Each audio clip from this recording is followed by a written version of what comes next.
इस मूवी के स्टार्ट में 1991 में हमें दिखाया जाता है कि बकी बार्न्स हाइड्रा के बेस में है, जहां पर उसके ब्रेन को वॉश किया जा रहा है। विंटर सोल्जर और बकी बार्न्स एक ही हैं, यानी कि विंटर सोल्जर का नाम ही बकी बार्न्स है। दरअसल उसको एक काम के लिए तैयार किया जा रहा था। उसका ब्रेन वॉश करने के बाद उसको एक मिशन पर भेजा जाता है, जहां पर हमें दिखाया जाता है कि बकी बार्न्स एक गाड़ी का पीछा करता है और उसका एक्सीडेंट करवा देता है और उस गाड़ी की डिक्की से वो एक सीरम लेकर वहां से निकल जाता है। ये एक सुपर सीरम सोल्जर है। जिस गाड़ी का उसने एक्सीडेंट किया था, ये गाड़ी दरअसल आयरन मैन के पेरेंट्स की थी, यानी कि टोनी स्टार्क के पेरेंट्स की। और इस एक्सीडेंट में अब आयरन मैन के पेरेंट्स मर जाते हैं। इसके बाद इस मूवी की कहानी शिफ्ट होती है प्रेजेंट में, जहां पर हमें कैप्टन अमेरिका और उसके कुछ साथी दिखाए जाते हैं। ये सब के सब नाइजीरिया के लैब में हैं। वहां पर एक सोल्जर को जिसका ब्रेन बिल्कुल बकी बार्न्स की तरह वॉश किया गया है, उसको एक बायोलॉजिकल वेपन चुराने से रोक रहे होते हैं। कैप्टन अमेरिका के साथ उसकी पूरी टीम भी थी। अब उसकी पूरी टीम उन लोगों को एक एक कर मार देते हैं। अब वो एक सिर्फ सुपर सोल्जर बचता है और उसके सामने कैप्टन अमेरिका था।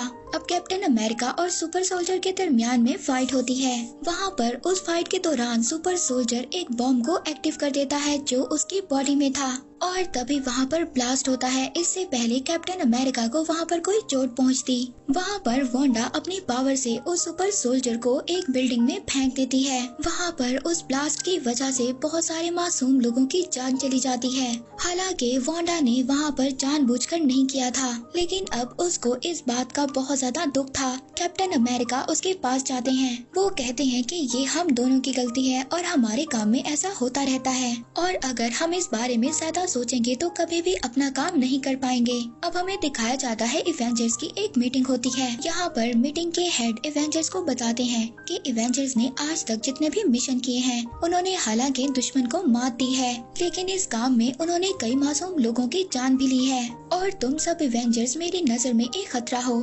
तुम बगैर परमिशन के किसी न किसी कंट्री में चले जाते हो और वहाँ पर जाकर तोड़फोड़ करते हो, जिससे कई मासूम लोगों की जान चली जाती है। लेकिन अब ऐसा नहीं होगा, मेरे पास इस बात का एक हल है। वो वहाँ पर सबको एक एग्रीमेंट देता है जिसका नाम है सोकोविया एकॉर्ड्स और इसमें इस बात को लिखा हुआ था कि इवेंजर्स अपनी मर्जी से कहीं भी किसी भी कंट्री में नहीं जा सकते और वो अब एक प्राइवेट ऑर्गेनाइजेशन नहीं रहेगी, बल्कि वो लोग अब एक यूएन के अंडर काम करेंगे। जैसे ही यूएन उनको ऑर्डर देगी तभी वो काम करेंगे। और यहाँ पर हम आयरन मैन यानी कि टोनी स्टार्क को भी देखते हैं, जो इस बात पर एग्री होता है क्योंकि वो इस बात को जानता था कि उनकी फाइट के दौरान बहुत ज्यादा मासूम लोगों की जाने जाती हैं। यहाँ पर टोनी स्टार्क अपने पहले मिशन को याद कर रहा था कि जिस मिशन की वजह से बहुत ज्यादा बर्बादी हुई थी, तो यहाँ पर वो सबका जिम्मेदार अपने आप को कह रहा था, इसलिए वो सोकोविया एकॉर्ड्स के एग्रीमेंट पर तैयार था। लेकिन यहाँ पर कैप्टन अमेरिका इस एग्रीमेंट पर साइन नहीं करना चाहते थे क्योंकि उसको गवर्नमेंट पर बिल्कुल भी भरोसा नहीं था। वो अपने आप पर ज्यादा बिलीव करता था। इस वजह से कैप्टन अमेरिका अब सोकोविया एकॉर्ड्स पर साइन करने से इनकार कर देता है और इस तरह से हम देखते हैं कि इवेंजर्स दो टीम में बट जाते हैं। एक टीम थी टोनी स्टार की जो सोकोविया एकॉर्ड्स पर साइन करना चाहते हैं, यूएन के अंडर काम करना चाहते हैं, और दूसरी टीम थी कैप्टन अमेरिका की जो किसी के भी अंडर काम नहीं करना चाहती थी। वो अपने फैसले और अपनी लड़ाई को खुद तय करना चाहते थे। इसके बाद हमें जीमो नाम का एक आदमी दिखाया जाता है जो सोकोविया में पहले कर्नल था, जहाँ पर एवेंजर्स और अल्ट्रॉन्स की लड़ाई में कई मासूम लोगों की जान गई थी, पर अब वो एक टेररिस्ट बन चुका था और वो किसी भी कीमत पर एवेंजर से बदला लेना चाहता था। अब वो हाइड्रा के एक हैंडलर के पास जाता है। वहाँ पर जाकर वो हाइड्रा की वो खुफिया नोटबुक को हासिल कर लेता है जिसमें हाइड्रा के सुपर सोल्जर्स के बहुत सारे सीक्रेट्स थे। उस बुक में ऐसे वर्ड्स को लिखा गया था जिनको बोलने के बाद हाइड्रा के सुपर सोल्जर से कोई भी काम करवाया जा सकता था। इसके बाद हमें वकांडा के किंग को दिखाया जाता है जो टोनी स्टार से मिलकर बहुत ज्यादा खुश होते हैं कि उन्होंने एग्रीमेंट पर साइन कर दिया। तभी वहाँ पर एक बॉम्ब ब्लास्ट होता है जिसमें वकांडा के किंग की डेथ हो जाती है। किंग तचाला उनकी डेथ से पूरी तरह टूट जाता है, यानी कि ब्लैक पैंथर जिसको हम जानते हैं। जब वो लोग सीसीटीवी फुटेज को चेक करते हैं तो उसमें दिखाया जाता है कि जिस आदमी ने बॉम्ब ब्लास्ट किया था उसकी शक्ल बिल्कुल बकी बार्न्स से मिलती है। इसीलिए अब ब्लैक पैंथर किसी भी तरह बकी बार्न्स को खत्म करना चाहता था। अब कैप्टन अमेरिका को ये बात पता चल जाती है कि पूरी मिलिट्री फोर्स और ब्लैक पैंथर बकी बार्न्स के पीछे पड़ी हुई है उसको खत्म करने के लिए। पर कैप्टन अमेरिका को इस बात पर यकीन था कि उसका दोस्त बकी बार्न्स बिल्कुल बदल चुका है, क्योंकि जब कैप्टन अमेरिका पानी में डूब रहा था तब बकी बार्न्स ने ही उसको बचाया था। अब कैप्टन अमेरिका बकी बार्न्स के पास पहुंच जाता है। जैसे ही वो बकी बार्न्स के पास पहुंचता है तो वहां पर मिलिट्री उन दोनों पर अटैक कर देती है। यहाँ पर ब्लैक पैंथर भी आ जाता है जो बकी बार्न्स को मारने के लिए उसका पीछा कर रहा था। यहाँ पर कैप्टन अमेरिका और उसका साथी दोनों मिलकर बकी बार्न्स को बचाना चाहते हैं, पर किसी तरह ब्लैक पैंथर बकी बार्न्स को पकड़ लेता है। इससे पहले वो बकी बार्न्स को वहाँ पर मारता, तभी वहाँ पर आयरन मैन का दोस्त जो मिलिट्री में सोल्जर है वो आ जाता है। उसके पास आयरन मैन का दिया हुआ सूट है जिसका नाम वॉर मशीन है। वहाँ पर वो अपनी टीम के साथ आ जाते हैं और सबको अरेस्ट कर लेते हैं। सबको एक खास जगह पर ले जाया जाता है और बकी बार्न्स को एक खास जगह पर रखा जाता है। इसके बाद वहाँ पर बकी बार्न्स के पास एक साइकियाट्रिस्ट आता है। ये साइकियाट्रिस्ट कोई और नहीं बल्कि ज़ीमो है, जिसने हाइड्रा की वो सीक्रेट बुक को हासिल कर लिया था, जिस नोटबुक में वो कोड वर्ड्स हैं। उन वर्ड्स को बोलने के बाद हाइड्रा के सुपर सोल्जर को अपने काबू में लिया जा सकता है। और जब ज़ीमो वहाँ पर उन वर्ड्स को बोलता है तो बकी बार्न्स का दिमाग पूरी तरह से घूम जाता है। अब वो पूरी तरह से ज़ीमो के कंट्रोल में था। तभी यहाँ पर कैप्टन अमेरिका और उसका साथी भी आ जाता है। ये यहाँ पर बकी बार्न्स के सामने टिक नहीं पाते क्योंकि इनके वेपन्स को ले लिया गया था।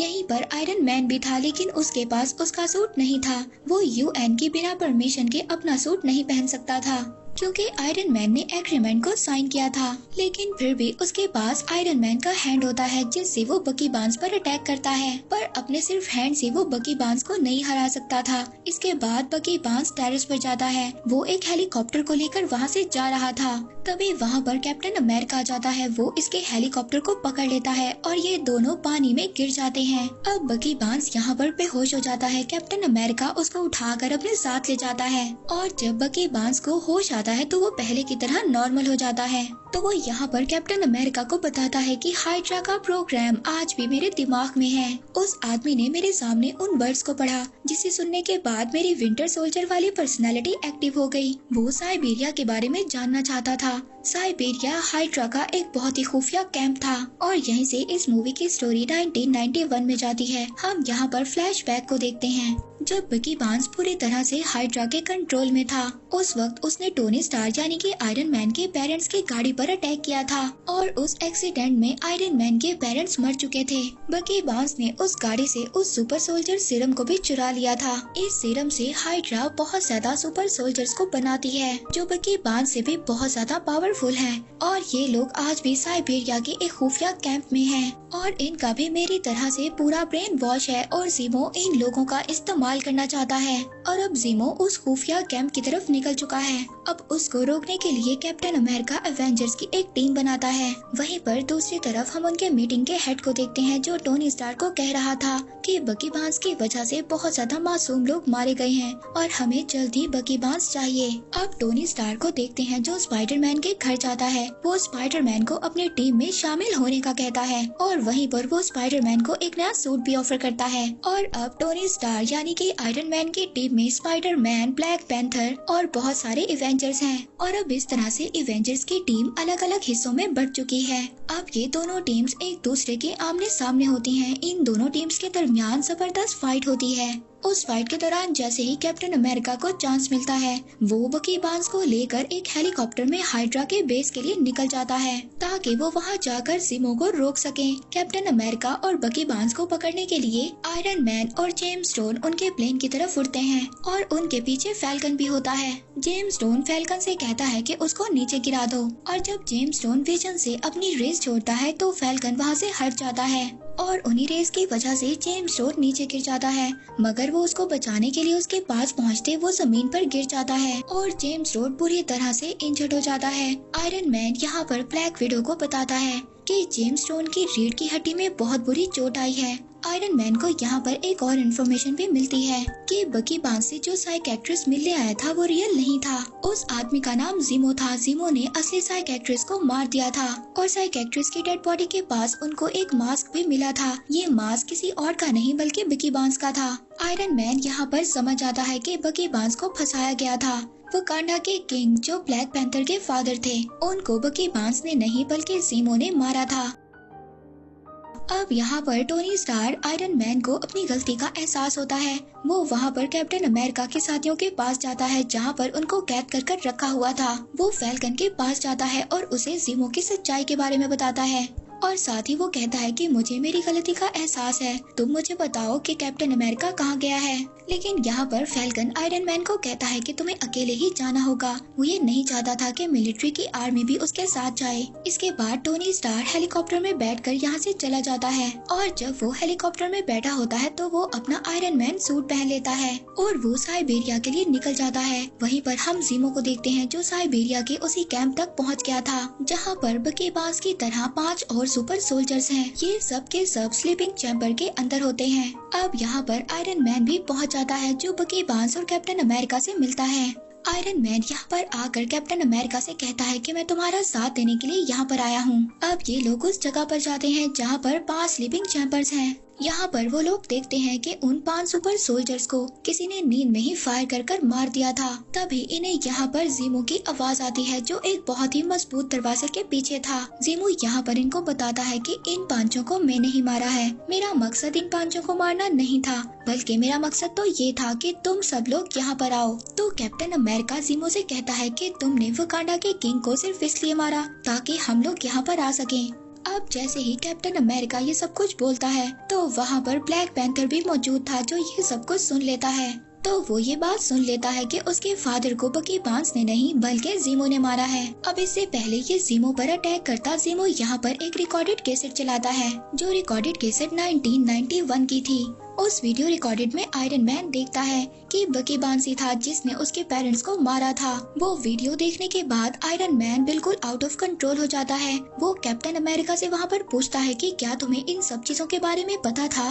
तो जैसे ही कैप्टन अमेरिका हाँ बोलता है टोनी स्टार्क आयरन मैन उस पर अटैक कर देता है। साथ ही में वो यहाँ पर बकी बांस को भी मारना चाहता था। इन तीनों के दरमियान एक बहुत ही खतरनाक फाइट होती है जिसमें आयरन मैन बकी बांस को मारना चाहता था, लेकिन कैप्टन अमेरिका बकी बांस को बचाना चाहता था। इसलिए नहीं कि वो उसका दोस्त था, बल्कि वो ये जानता था कि जिस वक्त बकी बांस ने ये सब कुछ किया था वो अपने कंट्रोल में नहीं था। वो उस वक्त पूरी तरह से हाइड्रा के कंट्रोल में था।